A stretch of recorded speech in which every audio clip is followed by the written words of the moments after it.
நடிகர் கமல்ஹாசன் கன்னட மொழி பற்றி பேசிய விவகாரம் கர்நாடகாவில் பூதாகரமாக்கப்பட்டுள்ள நிலையில் இது குறித்து பொதுமக்கள் என்ன நினைக்கிறார்கள் என பார்ப்போம். எல்லாத்துக்குமே மூத்த மொழி தமிழ் தான். நம்ம எவ்வளோ இதில் டாக்குமெண்ட்ஸ் இருக்குது, இப்போ வரைக்கும் எல்லாத்தையுமே ப்ரூவ் பண்ணியிருக்காங்க.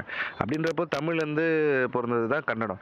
அப்போது அவர் தப்பாக சொல்லலாம். அந்த வீடியோவில் என்ன சொல்லியிருப்பார், நான் பார்த்த வரைக்கும் பார்த்தீங்கன்னா, இந்தமாரி தமிழ்லேருந்து பிறந்தது தான் கன்னடம், ஸோ நீ நானும் அண்ணன் தம்பி மாதிரின்னு சொல்லி ஒரு அண்ணன் தம்பி மாரி பாராட்டுதல் தான் அவர் பண்ணியிருப்பாரே தவிர எந்த ஒரு மொழியும் இழிவுபடுத்தணுமோ இல்லை அதை கொச்சப்படுத்தணுன்றதுக்காக ஒரு பேசல. ஹிஸ்டாரிக்கல் எவிடன்ஸ்லையும் தமிழ் லாங்குவேஜ் தான் ஏன்ஷியன் லாங்குவேஜ்.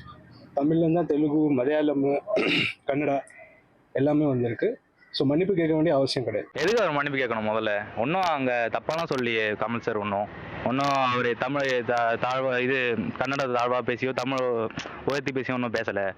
ஒரு ஃபிலிமாக பாருங்கள், தயவுசெய்து இதுவாக எடுத்து போகாதீங்க. குறிப்பாக அந்த தக் லைஃப் படம் ரிலீஸ் ஆகிற டைம்லாம் அவர் பேசினதை எடுத்துக்கிட்டு அவங்க இதை பேசணும், மன்னிப்பு கேட்கணும்னு சொல்லி அந்த படத்தை இது பண்ணுறதுக்காண்டியான விஷயமா தான் நான் பார்க்குறேன். கமலஹாசன் மன்னிப்பு கேட்கக்கூடாது. ஏன்னா தமிழ் மொழியிலிருந்து பிரிஞ்சு போனது தான் கர்நாடக மொழி. அதை அந்த இருக்கக்கூடிய ஒரு நடிகரே ஆதரிச்சிருக்கிறாரு, அவரே அதை வரவேற்றிருக்கிறாரு. அப்படி இருக்கும்போது கமலஹாசன் ஏன் மன்னிப்பு கேட்கணும் அப்படின்றது எனக்கு தெரியல. கமல் இதுக்கு சாரி கேட்கணும்னு அவசியமே இல்லை. ஏன் கர்நாடகாவில் இவ்வளவு மக்கள் இவ்வளவு கொந்தளிக்கிறாங்கன்னு தெரியல. ஆனால் பார்த்தீங்கன்னா மோடியே சொல்லியிருக்காரு தமிழ் தொன்மையான மொழி அப்படின்னு சொல்லியிருக்காரு. இது அவர் சாரி கேட்கணும் அவசியம் இல்லை. செய்திகளை உடனுக்குடன் தெரிந்து கொள்ள உடனே சப்ஸ்கிரைப் பண்ணுங்க.